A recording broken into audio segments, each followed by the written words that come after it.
Olha, Caio, eu confesso que um dia tive esse tipo de atitude com uma mulher que estava muito carente. Eu fui e fiquei tive relações com ela, mas percebi que toda vez que ficava e aproveitava da solidão dela com palavras mentirosas para satisfazer meus desejos, eu ficava totalmente triste e oprimido, porque eu sabia que isso era errado. Graças a Deus que eu me arrependi, parei com esse engano egoísta. Um abraço, Caio, fique na paz. amém. Essas 5 afirmações de Deus através do profeta Abacuque são de uma praticidade, de implicações verdade. sobre o cotidiano humano e sobre as perversões humanas extraordinário. O aplicativo, a incisividade da descrição desse tipo de perversidade. Aí você vê essa coisa de manipular, de controlar, de manter o outro, do outro ficar endividado a mim, né, de eu segurá-lo ali, dívidas morais também, né? de eu sair sempre, ser sempre um vampiro da vida, roubando o que é dos outros. A minha vida não é uma produção de trabalho, é um desvio de energia do outro para mim o tempo todo. Isso incide sobre tudo. As outras afirmações, ai, coitado de Deus, né? Aquele que penhora, faz o outro se sentir penhorado, endividado. Sim. E manifesta isso e controla a pessoa por essa força, por esse meio, por essa mídia, desse modo, né? As outras expressões, que são aquela do Boa Noite Cinderela, ai daquele que aproveita a fraqueza do cara, ou que baixa deliberadamente a censura dele por meios artificiais, ou induzidos, ou manipulados, ou pela via do inebriamento pessoal, que às vezes embebeda o outro com o carisma consciente que você tem, e aproveitam numa situação de fragilidade, a ascendência natural já está presente, faz isso. É um Boa Noite Cinderela covarde pra caramba. É uma ação de cão, filho de Noé, 2 vezes cão na história, descobrindo a nudez do próximo, se aproveitando dele, em qualquer nível, não é só sexual. Ali o texto tem um aplicativo imediato nessa área, mas a gente sabe que o espírito da palavra recai sobre tudo aquilo que é espírito idêntico, é situação idêntica, carrega o mesmo conteúdo. O que você ia dizendo, amigo? Quando a gente descobre que qualquer ser humano, seja ele quem for, é um altar de Deus, dá um medão, baixa um temor na gente. Vem sempre assim, mene, tekel, farzim. Eu não quero chegar lá na eternidade com isso gravado na minha alma, Caio. Da minha testeira, né? Não quero essa coisa escrita na parede do meu coração. E realmente isso acontece, principalmente quando você prega o evangelho e você vê, e Deus opera, você vê a pessoa sendo operada, Deus operando na vida de alguém, cria-se naturalmente um vínculo dependente daquela pessoa com a gente que levou. O milagre não foi seu, a mensagem não foi sua, a palavra não foi sua, já estava tudo ali. Você só replicou. Deus faz milagre, você leva a fama. Então, aí vem essa dependência das ofertas, de que cada um dispõe para você e se recurva. Não, opa, mene, tekel, fazinho. Não use vasos sagrados do Senhor nas tuas orgias particulares, que a coisa vai ficar feia. É o que Paulo diz aqui em 1 Tessalonicenses, no capítulo 4, quando ele vem fazendo uma série de exortações, dizendo para a gente entender o significado da vontade de Deus como santificação para nós, em todos os níveis, inclusive que nos abstenhamos da prostituição, da promiscuidade, do sexo casual, objeto, só hedônico, dessignificado, descontinuado, interrompido. sem projeto afetivo, sem comunhão, sem troca. É isso que se está dizendo. A prostituição é a antissantificação, porque a santificação é a ação de eu me separar para. Sim. Eu me separo para. Eu ganho a consciência, sou separado por essa consciência. Isso é o início da santificação. Santificar significa cortar. Não dá mais para passar Não daquela dá. linha. A palavra grega usada aqui o tempo todo designa o decepar, o corte. Não é um corte de alienação, é um corte de definição de qualidade, de conteúdo, de natureza, de essência. Não dá mais para promiscuir. Você definiu sua natureza. Ela ficou agora fora do imiscuível. Ela não está mais disponível para o promiscuível. Manipular Não. o que se miscui. A vontade de Deus é esta. A vossa santificação nesse sentido de vossa consciência, vossa integridade, vossa unicidade afetiva, vossa fidelidade conjugal. Tem a ver com eu me separei para a verdade, então vossa verdade. Me separei para o amor, então meu amor. Isso é santificação, é você se separar pela consciência, se saber separado para. A vontade de Deus é esta. E não a prostituição, onde você não é, onde ninguém é, onde nada é. Onde o que está acontecendo é a dessignificação que busca um momento de excitamento orgânico, químico, psíquico extremamente passageiro, como quem tomou uma dose. Mas não é como quem trata com carinho todo dia uma fonte reclusa. Essa é a diferença brutal. Então a vontade de Deus é a vossa santificação, que vos abstenhais da prostituição e que cada um de vós saiba possuir o próprio corpo em santificação e honra. Cada um de vocês saibam ser gente que tem corpo. Eu acho isso tão bonito. Vocês saibam ter o corpo que vocês têm.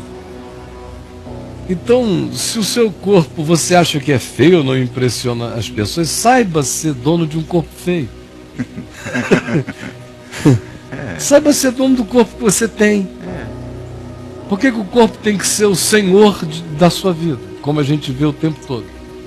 A pessoa diz assim, não, eu quase morri porque eu fiz uma cirurgia de alto risco. Agora eu não posso mais isso, não posso mais aquilo, mas eu estou me sentindo melhor porque eu emagreci. Sem saúde nenhuma, arrebentado. E o meu eu melhorou um pouco. Eu fico olhando, meu Deus, mas que coisa, como para essa pessoa a representação física dela e a interpretação físico-social que fazem dela ganhou esse poder avassalador de uma afirmação divina para o significado da vida dela. Como é com quase todo mundo que a gente vê. Pouca gente sabe possuir seu corpo. Em geral, a gente vê os deficientes físicos dando aula de como é que um ser humano aprende a possuir seu corpo. É mesmo. Porque os bonitinhos, inteirinhos, completinhos, saudáveiszinhos são os que não sabem possuir seus corpos. Eu aprendo muito mais com aleijados, paralíticos, tetraplégicos, paraplégicos, cegos, sobre como possuir o corpo, do que com lindos, belos, sarados, tanquinhos, angustiados, carentes, sôfregos, irrealizados. Eu tenho um corpo, então eu tenho que dar para alguém. Eu tenho que dar para alguém. Eu tenho um pinto, então eu tenho que enfiar em alguém. Eu sou bonito, então eu tenho que aproveitar. Eu sou feio, então estão querendo me comer, eu tenho que dar. Eu sou horrível, e tem me dando mole, então eu tenho que meter. Pelo amor de Deus. Pelo amor de Deus. É um negócio horroroso. Acho que pessoas não percebem como quase ninguém sabe possuir seu próprio corpo. É uma ditadura do que os outros dizem que o corpo tem que ser para nós. E não do que nós somos para o corpo. O corpo vem na frente. Vem antes da gente. Eu sou um corpo que às vezes tem espírito. Às vezes, assim, em alguns momentos. Por isso é que eu tenho também uma vida espiritual, como dizem os crentes. Se eu estou bem, a minha vida espiritual está bem, a minha vida profissional está bem, a minha vida familiar está bem, a minha vida sexual está bem, a minha vida fraterna está bem. Você é um Frankenstein, cara. Pois é. Eles ficam pensando que é possível ter uma vida fraterna ótima, uma vida espiritual horrorosa, que é possível ter uma vida conjugal maravilhosa, enquanto a vida profissional é uma miséria, e que você é um cão na vida profissional, mas em casa você e a sua mulher vivem num paraíso.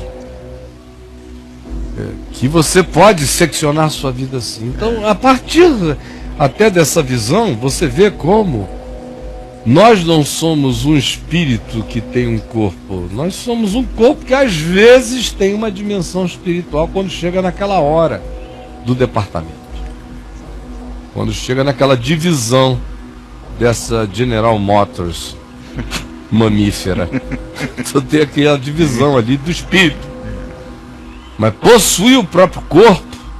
Claro que não, porque para eu aprender a possuir o meu próprio corpo, eu tenho que aprender que o meu corpo não é o meu eu. Eu tenho um eu que dá ordens ao meu corpo. A maioria das pessoas tem um corpo que dá ordens ao seu eu. A maioria, né, cara? Claro, é o governo da química, só do feromônio, da adrenalina, da ocitocina, só da química orgânica. É o homem impulsional, o homem natural, o homem psíquico, lá de 1 Coríntios 2, Paulo define, esse cara pulsional. A maioria sim, é um corpo que vai atropelando o espírito. É um corpo que tem uma nepás, tem uma alma, tem uma psique orgânico, animal, pulsante, que faz um overlapping com a dimensão da imaterialidade total e espiritual, mas a maioria das pessoas são apenas bonecos neurais. São sintaxes culturais andantes. Só isso. Homem espiritual é uma raridade. Que é o cara que, entre tantas outras coisas, Paulo diz, se julga, se discerne, se percebe e sabe possuir o próprio corpo, porque para possuir o próprio corpo tem que haver um ente espiritual superior, tem que ter um eu espiritual consciente em mim. Para receber esse corpo. Para eu chegar e dizer, ó, eu sou o capitão, você fica quieto aí, você é só o vessel. Você é só o barco, cara. Sabe? Timoneiro aqui sou eu. Isso é legal. Você tem que... Eu te comando, não é você que me determina. Mas hoje, o corpo é a desculpa de todo mundo. Não, é que eu não aguentei. O que foi? Um tesão que eu não segurei. Claro, nenhum tesão é segurável, por isso que o nome é tesão. Se você deixar o bicho andar por conta própria, ele vai. Quem é que vai segurar? Só você pode segurar. Tesão não se segura. Só eu posso segurar o meu tesão, porque o meu tesão não se segura. Porque o meu tesão é do meu corpo. É claro, eu tenho que saber ser dono do meu corpo. Se a santificação é aprender também a possuir o próprio corpo, com respeito e honra, com consciência e honra. Portanto, não alimentando o desejo de lascívia, porque naturalmente o meu corpo já carrega as pulsões químicas dele, eu não preciso agregar a fantasia deliberada do surfista sequestrado pelo tesão inato. Não preciso agregar a fantasia psíquica a isso. O meu corpo já tem as emulações, eu tenho que entendê-las e saber dominar e possuir meu próprio corpo, ao invés de agregar ainda fantasia e construção psíquica a mais, aonde vai tornar tudo insuportável, para eu ter a desculpa de dizer que foi insuportável, mas foi só insuportável porque eu aderi à insuportabilidade. Como alguém que não conhece a Deus, mas se eu conheço a Deus, eu sei de onde eu venho, as consciências superiores, que eu sou um espírito que tem um corpo e não apenas uma máquina solar pulsional. E aí ele diz, e que nesta matéria, nesta questão, ninguém ofenda e nem defraude o seu irmão. Eu acho isso tão bonito, que essa coisa aqui de Abacuque, do Boa Noite Cinderela, do aproveitar a fraqueza, a baixa de censura do outro, a fragilidade, você se aproveitando, ou da fraqueza econômica e que gerar um dependente, e gerar alguém que vai se tornando endividado e empenhorado em relação a você. Enfim, todos aqueles 5 ais que a gente leu aqui em Abacuque há pouco, aparecem nessa descrição aqui de Tessalonicenses 4, e agora especificamente quando ele diz, nesta matéria ninguém ofenda e nem defraude a seu irmão, em qualquer que seja a área. E ele está obviamente se referindo ao contexto imediato que tinha a ver com possuir o corpo do irmão, se aproveitar da fragilidade para objetizar o outro sexualmente. Mas se é assim em relação ao sexo, é assim em relação a todas as demais coisas da vida. Ninguém, portanto, defraude o seu irmão e objetize o seu irmão e manipule o seu irmão, porque o Senhor contra todas estas coisas se levanta. Como antes eu já avisei a vocês, já testemunhei claramente a vocês, que Deus é o vingador contra esta perversidade. Nossa. Deus é o vingador contra esta perversidade. Porquanto Deus não nos chamou para manipulação, nem para corrupção, nem para indução ao erro, nem para impureza, nem para promiscuir a existência, confundir o outro, ou utilizá-lo, ou comerciá-lo, e me corromper nesse processo de perversidade. Sim, Deus não nos chamou para isto, e sim para a integridade, chamada de santificação. Destarte, quem rejeita estas coisas, você que está aí dizendo não concordo, não concordo, não concordo, cara, não é problema meu, é todo seu. Quem rejeita essas coisas não rejeita o homem, não é dizer eu não concordo com Caio, com Paulo. Paulo estava dizendo, olha, estou fora, só estou avisando. Quem rejeita essas coisas não rejeita o homem, e sim a Deus, que também nos dá o seu Espírito Santo, para que a gente não viva dizendo que foi tentado ou levado a qualquer coisa para além das nossas forças. Jamais.